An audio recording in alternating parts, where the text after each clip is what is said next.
and welcome to another episode of Candid, where we have real talks with real people. My name is Anise, and I'm here with Sinead Forbes and Dudley Turnquest. Bethany will be popping in a little bit later. Today's episode will be our last of our four-part series on health and wellness. In our first episode, we focused on the most controversial vegan diet with Marlene McKinney of Something Better Vegan Vegetarian Deli. In our second episode, we dove into fitness and exercise with Bowflex Barbie. In our third episode, we brought awareness to National Kidney Month with the president of the Bahamas Kidney Association, Tamika Roberts, and dialysis patient Rudir Roll.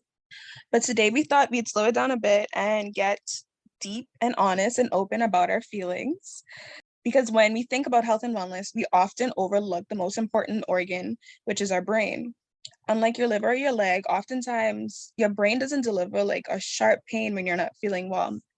These symptoms they often start off pretty subtle with disrupted sleep, irritability, a lack of interest in activities you often enjoyed, changes in appetite, whether that be an increase or a decrease in the amount of food that you eat, and low energy.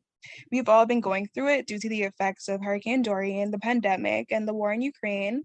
And I think that I speak for Sinead, Dudley, and I when I say that we've experienced it as well. Ironically enough, recently the three of us have sought professional help as trying to be a student, a family member, an intern, an employee, and so much more is weighing on all of us. So I'm going to open up the floor for all of us, my co-hosts, to be candid about their experiences with seeking professional help in terms of mental health. Yeah, seeking help, professional help with mental health. I've been I've been down bad in a pit of depression for a long time. So trust me, it don't come easy. It's take you a long time to be there. Like, oh, maybe I'll get help. And I'm sure a big part of it is the societal stigma that exists against going to a therapist. Like everybody is be like, oh, you're probably just gonna go in sandalins, or everybody else could judge you. But I can tell you that when you start getting like real help and you sitting there and your therapist is listening to you, at first you feel like, ah, yes, they're just listening like everyone else. But then they start to help you out and it's be there like, hold on.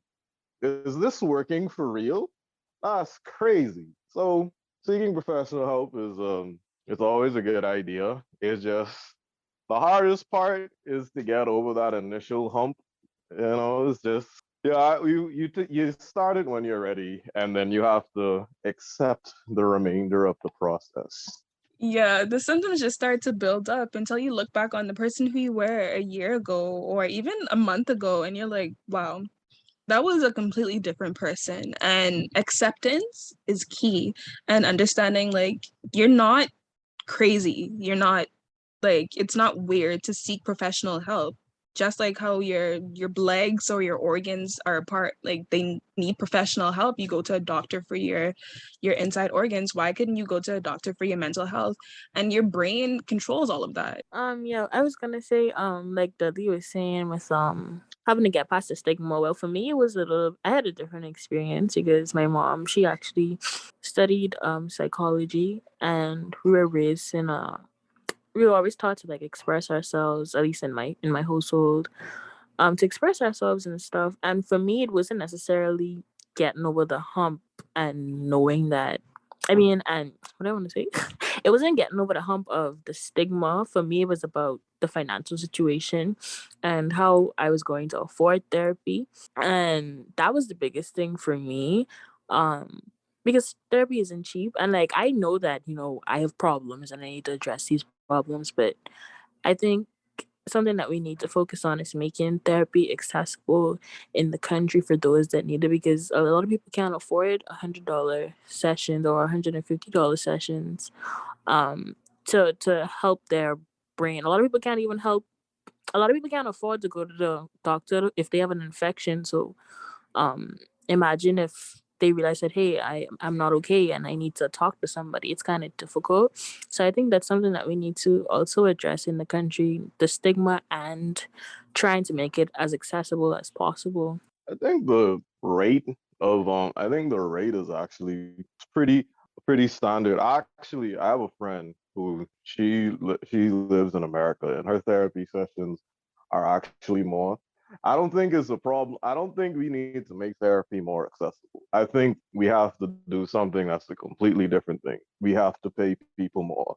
Because if you can afford it, like it's already cheap. It's actually cheaper to get therapy here than to get therapy in the States. Believe it or not, it's crazy, I know.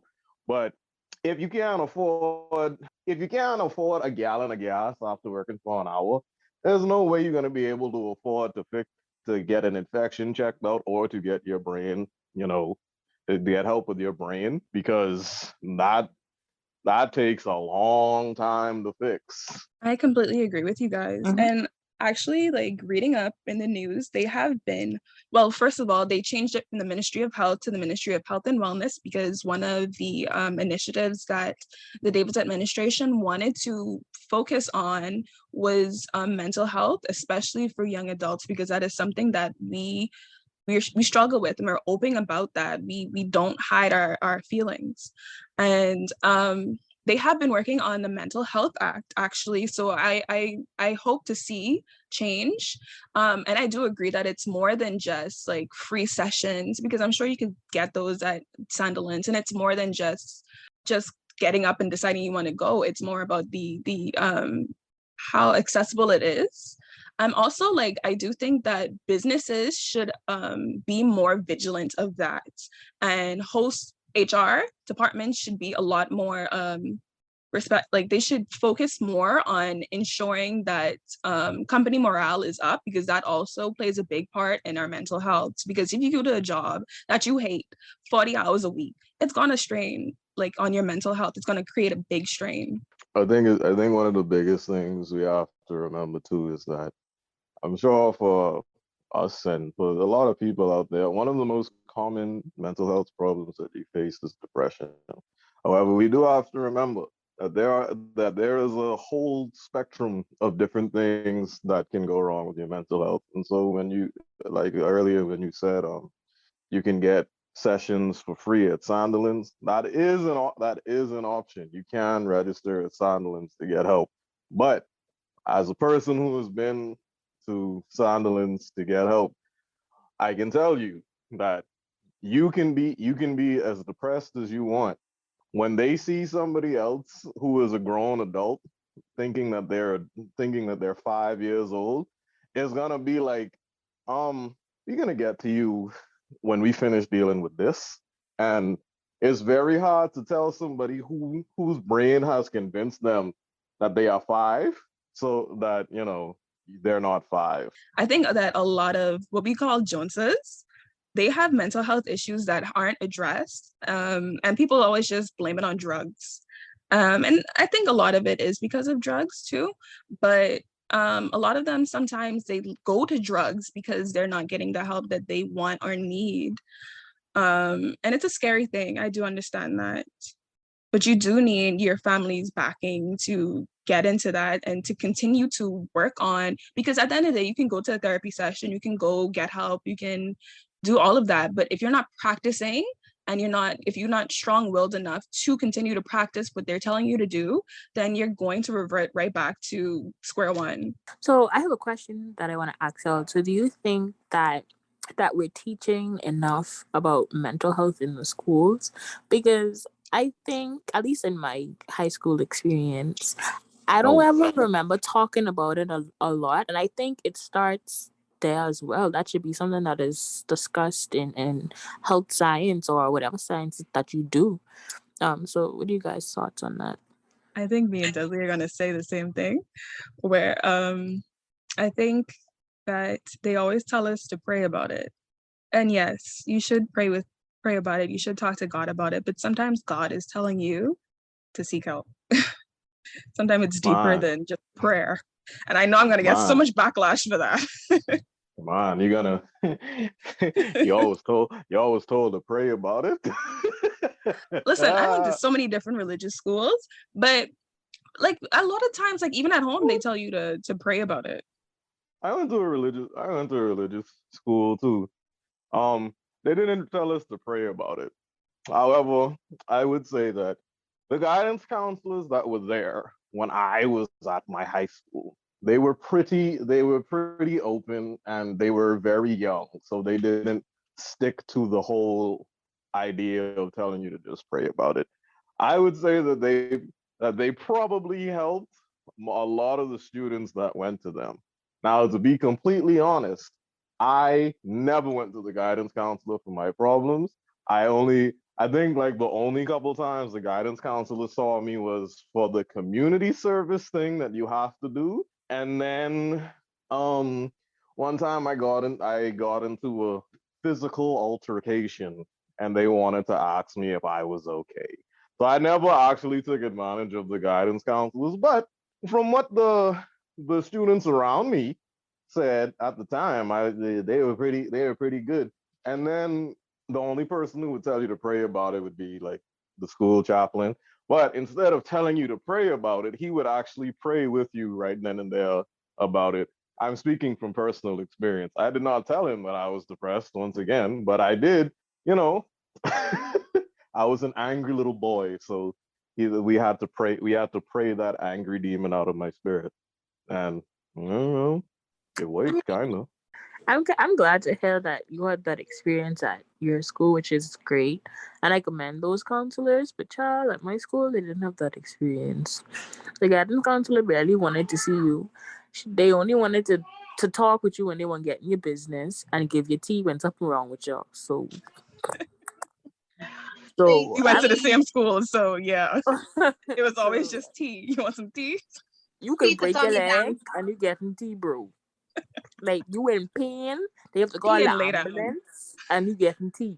Okay? And I never trust, like, you never trust guidance counselors sometimes, especially like in smaller schools, because you know they're going to gossip to the other teachers or they're going to tell the other teachers your business, whether it be like malicious or not. I don't think it would ever be like from malicious intent, but they'd tell the other teachers to like pray for you or whatever, because, and then they'd be specific in your issues. And that, that's scary. You don't want everyone to know your business. But that's the thing, though. When you think about all the social ills in our country, all the abuse, all the molestation going on. You know how much things children keep on their hearts and on their minds, and that weighs so heavily on their mental health. And for like for instance, I went to a small school myself, and so if I knew that when Sally went to the counselor and I could still find out what Sally told the counselor, that discourages one from actually going for help. And that's something that I think a lot of times people take very lightly, because I know a lot of people, and even, I've experienced some sort of abuse, and I think most people have experienced some sort of abuse, but they don't speak on it.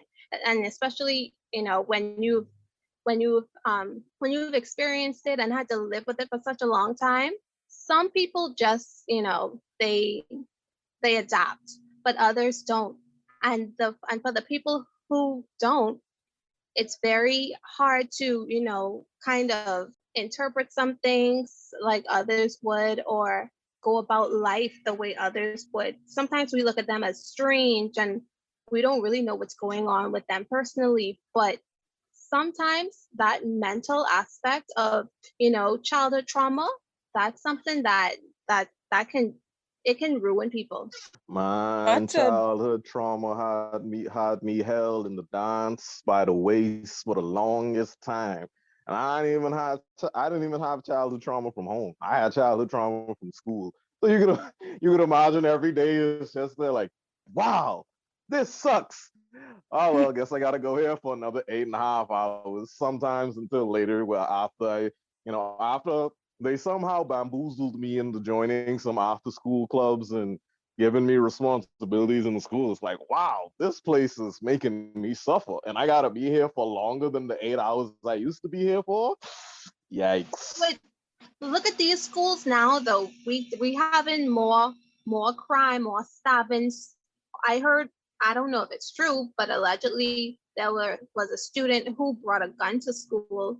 And I'm here thinking, imagine those students who have to have to be in that sort of environment for a whole 8 hours. Their parents scared for their children to go to school. Imagine the children fearful of their lives.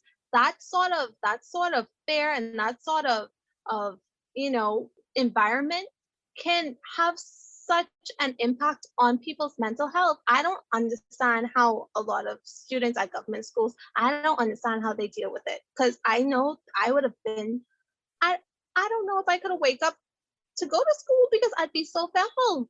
And Yeah. Well, that's a lot of times parents need to, like, sometimes you get this pull from your child that, okay, I don't want to do this, I don't want to do this. And a lot of times we just push it off as them being lazy, or them just not wanting to do something. But sometimes there are reasons that children don't want to do certain things. They don't want to go to school, they don't want to do certain things, and we need to probe them sometimes to and we need to also be open with them about their feelings and what's going on in their lives at home, school, church, because we never know who is out there hurting or influencing our young people, and even adults, because adults can be influenced just as much as young people.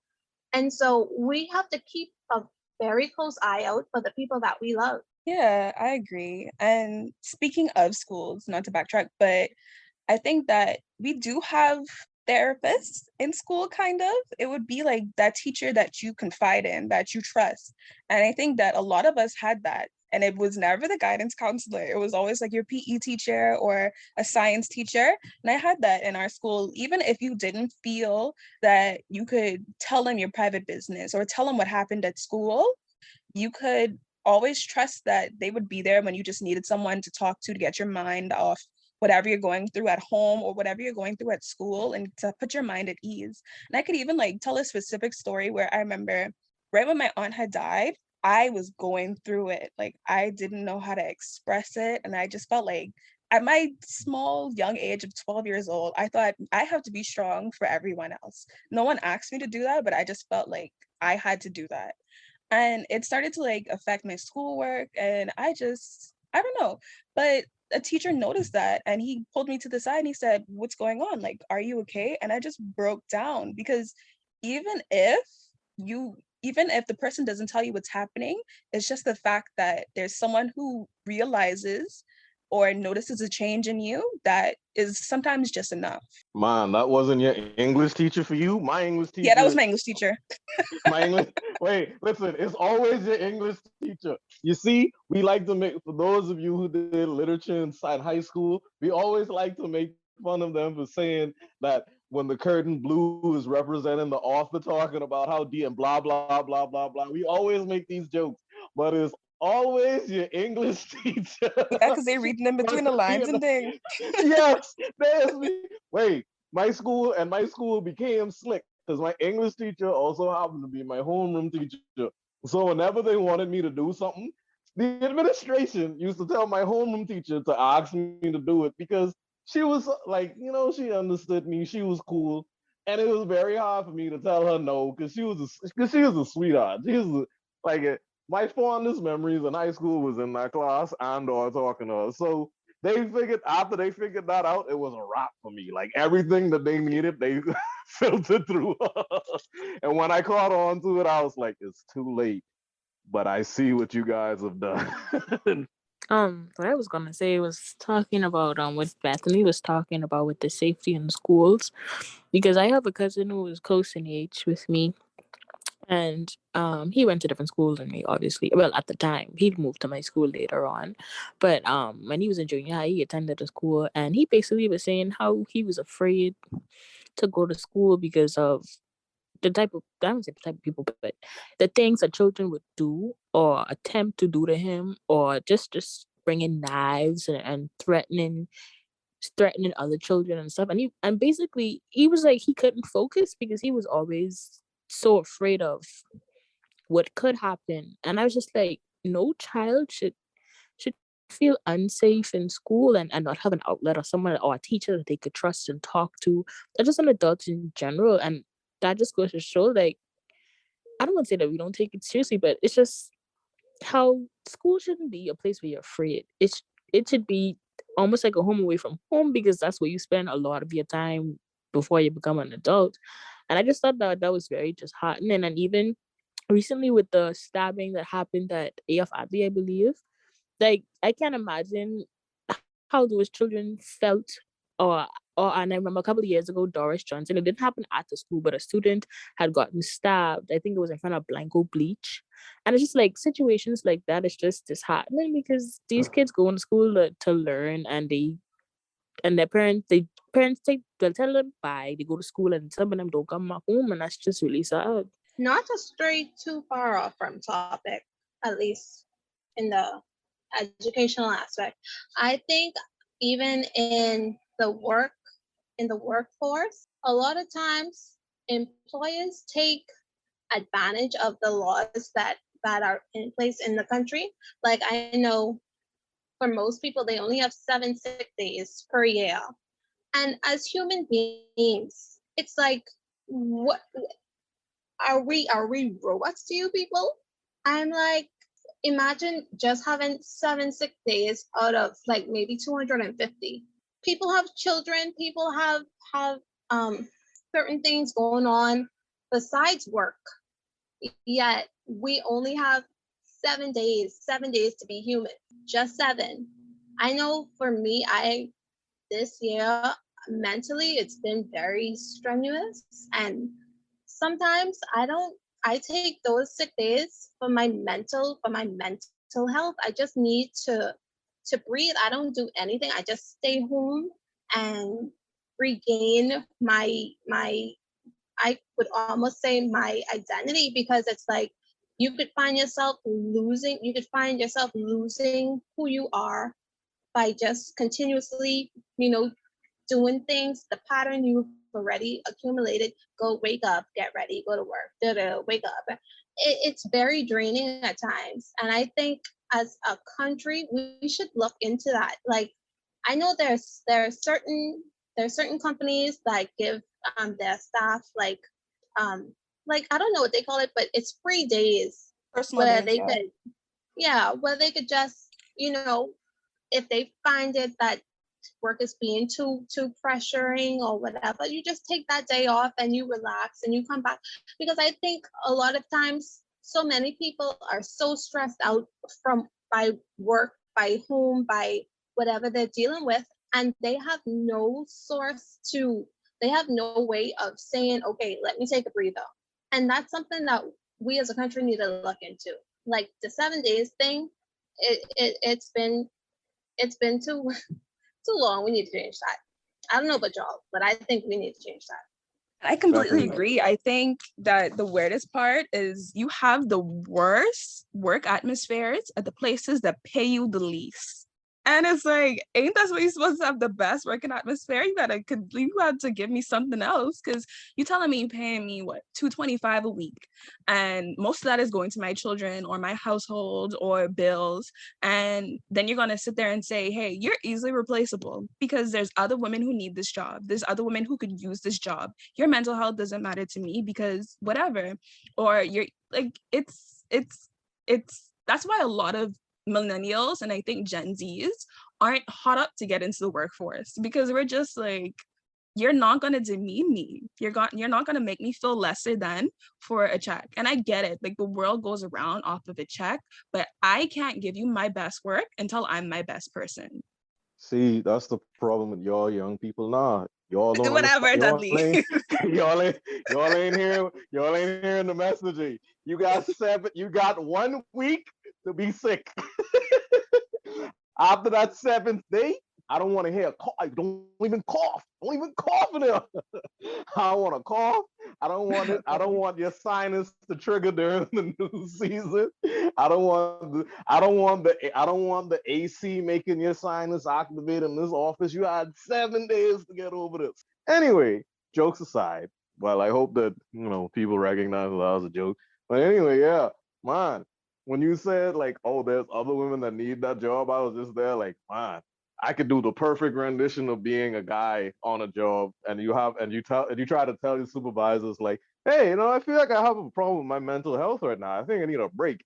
I give you a perfect rendition of their reaction. Yeah, that silence just now, that was the reaction. Ain't nobody like, like they don't even give you the option of being like oh yeah, there's another man out there that needs that job. They just be like, they just look at you like, wait, I'd ask you all this if you don't get back to it. Yeah, so I think that, so like I said, Dudley, Shanae, and we've seeked therapy. I have been only once. So I'll just talk about my experience. I'll say that in my one time going there, I had a preconceived notion of what I thought it would be like, but that man read me like a book. He pointed out things that I didn't even see were issues. And one advice that I would pass on that he told me was to take control of your emotions. And it sounds so simple, but it's way harder than that. Be control of your emotions and understand that you have to say, instead of saying like, the situation upset me, just say that I don't like the situation and I'm upset because I choose how I feel. And it sounds so silly, but when you don't let others control your emotions, or when in your brain you're telling yourself that I feel upset so I can decide to like turn that switch off and not be upset, then you feel more empowered. And then another thing that I will advise people to do is exercise, as hard as it is. And I'm not good at it either. That man told me to exercise about a week ago, and I exercised once. But exercising helps because it increases blood flow and to your brain especially, and it increases blood flow to areas that control stress, that control anxiety, that increase endorphins, which is basically like the happy hormone. So even at the end of your workout, you may feel tired, but if you continue doing it, you feel kind of elated, one, because you completed a task, you did something hard, and you can give yourself props for that. And then you just feel better overall because you feel healthier from the inside out. Sinead, do you want to share your experience? Yeah, I went to therapist that was suggested to me by a fellow student, and I mean, I don't really think. I mean, I don't know if my session was as insightful as yours, but he did tell me to work on trust and basically arrange what issues I want to work on. Yeah, that's basically it. But for me, I had like a history of, for me, I was bullied a lot, and not like by friends, by my family. They would always, because I was younger, I was a fat kid. I mean, I still fat, but when I was younger, I was like a big roly poly, like I looked like a big ball. And my family would always like pick on me for that. And at first, it didn't really bother me, I guess. But as I got older, it kind of just really chewed away at my like self-confidence and stuff. And I remember one day specifically, I think it was like my 11th birthday. I think I was in grade 6. And it was my birthday party. And normally my mommy, she would take me and buy me like new clothes for my birthday. But she's like, use stuff in your closet. So I tried on like 4 or 5 stuff and it couldn't fit. And I promise you, I cried and I had a mental breakdown. Granted, my mommy didn't buy me clothes for a year. So obviously you was a growing child. You ain't got just, you growing. You could go cool stuff. But it just really bothered me. And I sat there and I cried. And I cried because I couldn't fit the old clothes in my closet. But it was just like, you have to be careful how you allow people to affect your life. And that's something I have to work on. Not letting people get to me. Or like Anisha was saying, with you controlling your emotions and stuff. That's something I also have to work on. So for me, I would say just try your best to think positively about yourself and to not let people get you down. That's my advice. Yeah, so I think it's I'm gonna go a little bit deeper than you guys, but it's not to flex or nothing. It's because I truly believe that even though we're starting to take mental health more seriously, we still expect everybody to be machines, and more so than like society has a lot of high standards for women, but society also expects men to somehow be made out of rock and never be emotional. So excuse me while I open up a little bit. So the first thing is like I am I'm 24 and I've been depressed for 16 years. If you do maths quick, that's like 3/4 of my life. So I haven't really. So when people say, "Oh man, I can't," I've forgotten the person who I used to be ever since I've been depressed. I'll always be there like, man, at least you can remember who that was. The last time I felt that way, I was a kid. So I I've been going to therapy pretty much every week for over a month now, and it's been extremely helpful. It's been eye opening. I had my big epiphany moment where I figured out what everything wrong with me was, and I cried like a big old baby in front of my therapist for like 20 minutes, and that's like one of the most satisfying cries I've ever had in my life. Because she didn't even say nothing. She just let me cry. I would try to talk, but then I just kept crying, and I kept crying and crying and crying and crying until it was all out. And then from there, it's like, when you realize the crux of why you're down, then that's when you can really start the progress of healing from it. So I came to that point, and I mean, being depressed in the way that I am, I mean, it's been this way since I was a kid. So obviously it evolved. The way I was depressed changed. I was like before I was just really, really sad. And then eventually I was really, really angry. And then when I got older, a bunch of different stuff happened. So, depression isn't the same for everybody. Depression isn't always just being really sad. It comes in many different ways. And growing up with it, it changed a lot of times for me throughout my life. So, um, and I go through a specific kind of therapy. I go through what is called cognitive behavioral therapy.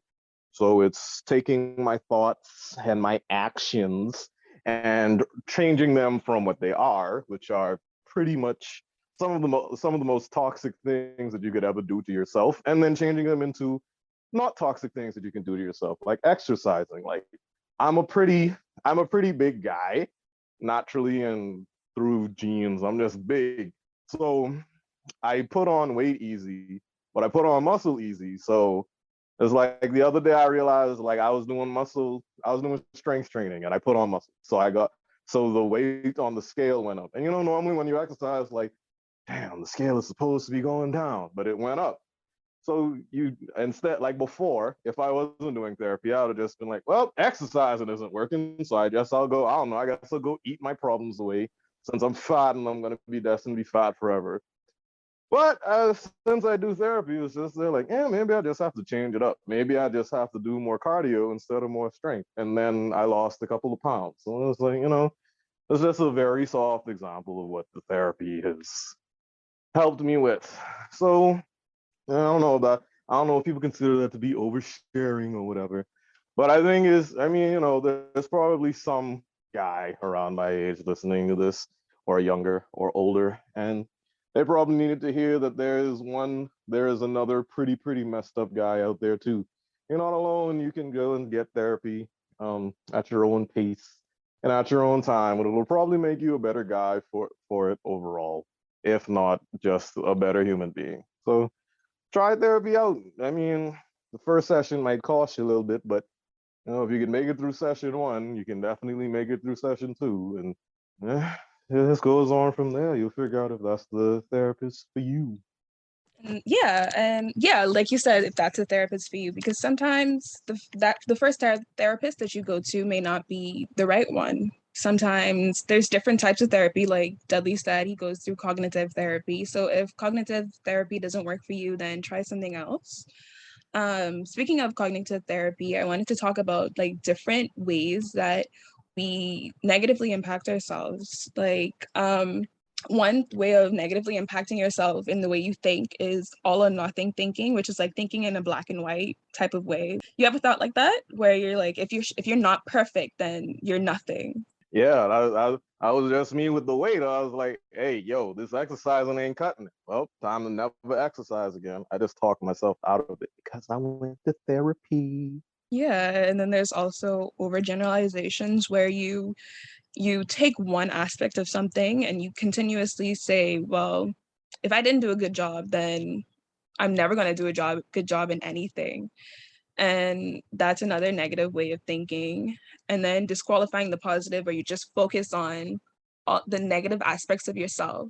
And that's something that did pop up in my therapy session. He called me a pessimist, I think.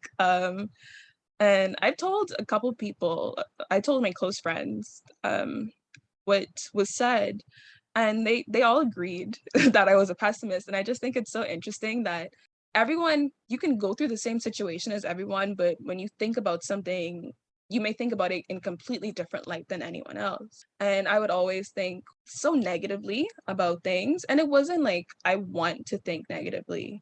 It's more like you have to train yourself out of that, because sometimes you get let down so much that all you can do is think negatively before you even do something. So what I will say is sometimes I think that we have to try to give ourselves a chance and give others a chance. Have y'all ever experienced that? Oh yeah, no, I've been a pessimist my whole life. I've been a pessimist my whole life. You see, I think one of the crazy things about being depressed for as long as I have, you can always see bits and pieces of it in people, or you can just straight up look at somebody and be like, oh yeah, you're here. You're in the same space as me. Welcome to the club. We You have know, drinks it's over here. funny.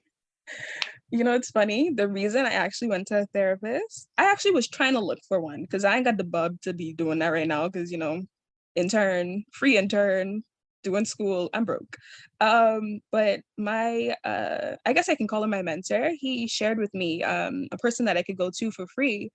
And the reason that he thought that I should go to therapy is because of the small jokes I would make. I make a lot of very dark jokes. And I think that pessimists realize pessimists, and sometimes others will like look at you weird when you make a dark joke and you're like, oh well, that's just my personality. And yeah, maybe it is just your personality, but at a certain point it's a cry for help, you know? I mean, the two of us make pretty dark jokes with each other all the time. Yeah. Like, Yeah. the people, it doesn't happen on here. No. So yeah, you just look at somebody, it's like, oh, you're making the same jokes as me. Ah, you're in the same boat. Welcome to the club. Yeah. Like, we got drinks, we got cookies, and sometimes we cry about it in our own rooms, but we'll never cry Yeah. about it together. And But that's yeah, another no, thing I experienced. Sometimes I would just, oh, I'm oversharing so much. I would just, sometimes I would just cry and I wouldn't know why, but I would just feel overwhelmed.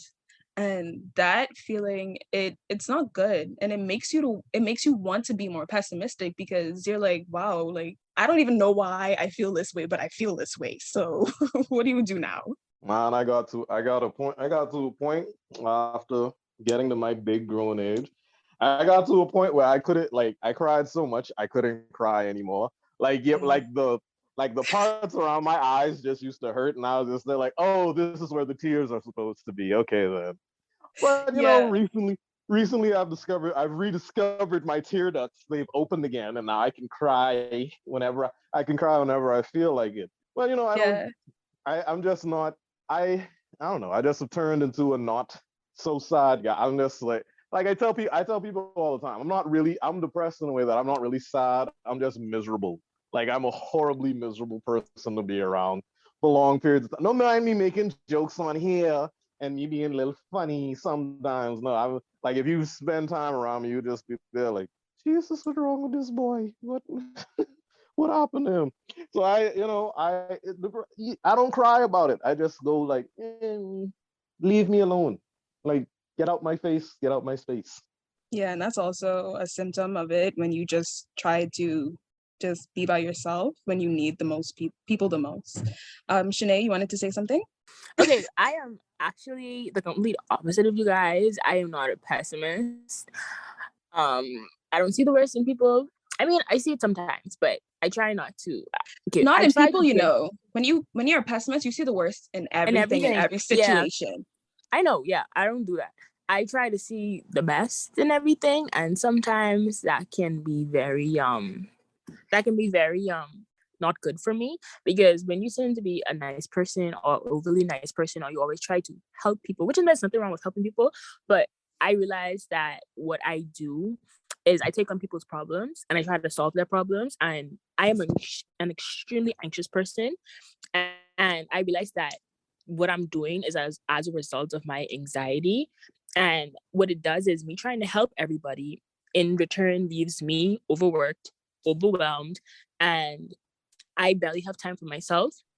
So I am slowly trying to unlearn that behavior, because it's toxic when you think about it, because I'm always giving all the time. And I actually didn't even realize that that was as a result of anxiety, because I've been anxious my whole life. I feel like I've always had anxiety. I've always been socially awkward. Like, only in my since I started doing journalism, it's forced me to be more open. I would not be able, if I go into a room, I could barely say good afternoon. I don't like talking to people. That is just me. Granted, I talk to people I know, and I can be very friendly with people I know. Or if you approach me, I can have a conversation with you, but I'm not the person to start conversations. I will sit in a room with 10 people. They could conversate with each other, but I will not jump in the conversation.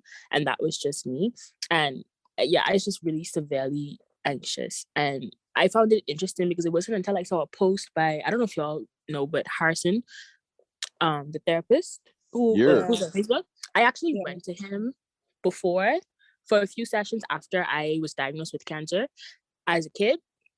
And it wasn't until I saw one of his posts, and he was basically explaining like how aspect of anxiety, and I was like, this is really me. He literally just explained my whole being in one Facebook post. And then someone had asked, well, what happens if you can't deliver to someone? And he basically was like, it makes you feel it overwhelms you and you feel like you're not sufficient. And I found that very interesting, because most times I figure it out. I very rarely I don't do what I say I'm going to do. And as a result, I just, like I said, I'm always tired, I'm always burnt out and stuff. So yeah, Dread. So that's my problems. Now everybody know, all the listeners know. But They're getting deep into us today. Yeah. Well, I know the listeners coming away from this episode and they could be like, Jesus, what's wrong with this? What's wrong with you? He's a bunch of broken people. How they get here? And why they Exactly. laughing so much and they going through all these things? There's gonna be some people out there that's gonna be there like, well, if y'all going through all of this, how come y'all is laugh so much? And you could just be there like, hey, bro, I want you to know that that's what we call a defense mechanism. You learn it. And we're sharing this for those who feel like they're the only one, because not to make you feel lesser than, but there's a lot of other people going through these things, and we're just sharing it to allow you to understand that you can find help and you can be a better person. And one thing I do want to say is that when you go to therapy, or even if you just talk to a friend about it, or even if you just work on your mental health by yourself, one thing you have to do is, when you work on the positives, also work on your negatives, because none of us are perfect people. None of us, we all mess up. And when you go to therapy, try to be as honest and open, not just with your therapist, but with yourself. Point out your own flaws and try to work on them. Yeah, like I'm a horribly toxic person. I just ghost people out the blue. But that doesn't mean that I have the right to ghost people out the blue. So you gotta. So I've come to a point now where rather than ghosting people, I just message them less and less until they feel like not talking to me. Don't do that. Like it's very like it's still like it's bad, but it's progress. Rather than being like, and they call me Henry Houdini, the greatest escape artist from this chat you've ever seen, to being like, well, if I make you this interested. And just the other day, I actually ended a conversation like a normal human being via WhatsApp. I even told the person good night. I was like, whoa. And then I felt kind of gross. I was like, ugh, good night. That's a little bit too emotional for me. I'ma just, yeah. Wow, Dudley, just wow. But listen, you gotta let the nigga. You gotta let the minds and the women's them know. Oh, but I found the post that I saw, so I can read it for y'all. So he said, people with anxiety are often the go-to people in their circles. The fear of letting people down that you care about, coupled with needing positive results to soothe your anxiety, makes you very efficient, but also very drained from overdoing and helping. It's an oxymoron, but this is anxiety. And then someone asked what happens when we aren't efficient. And he said, catastrophizing happens and you experience a potential anxiety attack. So for people who are listening, if you are this person, listen, I need you to like do some research. And if you can't afford therapy, because not everyone could afford therapy, or if you don't have access to the free resources, such as if you're a university student, the schools normally offer counseling. Just try your best to be a better you. So you may have to go online and research and look up coping mechanisms, or maybe say, okay, the next time someone asks me to do something and I don't feel like doing it, realize that I'm not obligated to do it, because I have had to learn that whenever someone asks me to do something, I felt like, oh, I can't say no. I always have to deliver, but you don't have to. You don't have to. They're asking you a question. There are two answers to that question. Yes, I can. No, I cannot. And if you generally don't feel like doing it, or if you don't have the time to do it, don't. If you have 10 million things to do in your day, and you know you can't fit it in, don't make space for it if you really can't fit it in and overwork yourself. Say, I'm not able to do this, or if you don't want to do it, I don't want to do it. Start being honest with yourself and with others. So, yeah. And speaking about being honest with yourself, one thing I've always known is that I'm not very good with my emotions, with sharing my emotions, or even understanding my own emotions. And sometimes that will hurt others, or it will hurt me in the long run. So one thing I will say from my personal experience is to try to do what you hate the most. So just like how Shanae had to learn how to say no, if if my issue is working on my emotions or being honest and open with people, then try to be honest and open. Even if it make you want to peel off your skin, do it.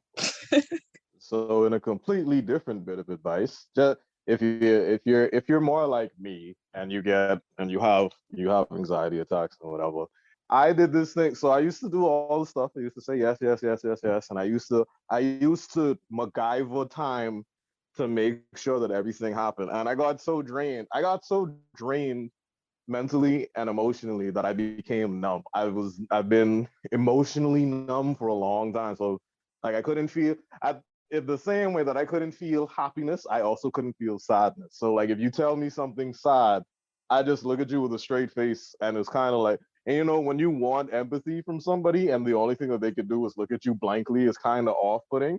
But the main way that I got over numbness, my numbness, I did something horrible, something so the same way Anise say do something that you hate. I did something so horrible, so disgusting, so vile that I couldn't believe that I had done it. I had opened up about my feelings to somebody, and I don't mean my therapist. I mean like I opened up my feelings to somebody who I consider a friend. And keep in mind, this is a person who I've known for over 10 years. They know a lot about my life, but they said something to me, and for a brief moment, for the smallest moment, I didn't like it. And I told them, well, I didn't like what you said because that made me feel bad. And they were so shocked by the fact that I said I feel bad. They've known me for 10 years and I've never said this to anyone or in their presence. So they were just like, I'm so sorry. I didn't even know that you could feel bad.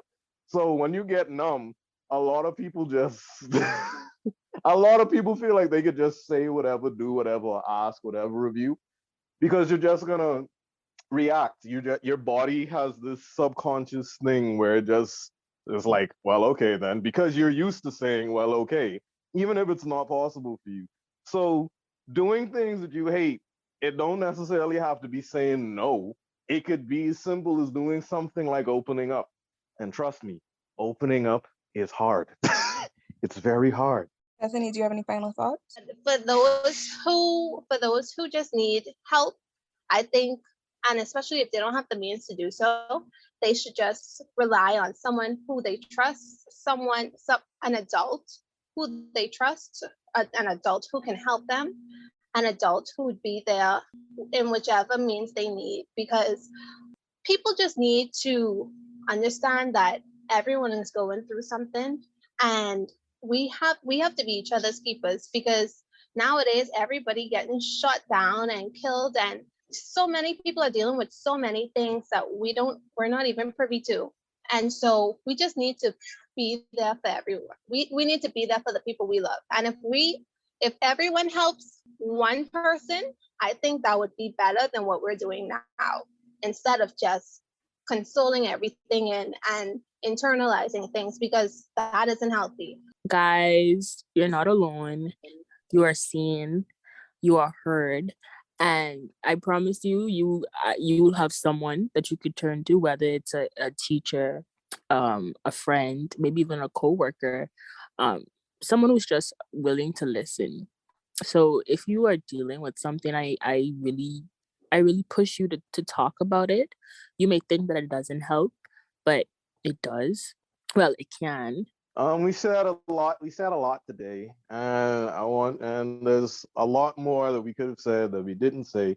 So, just take this. Just take this as confirmation that there are other men and women out there who are definitely going through something similar to you.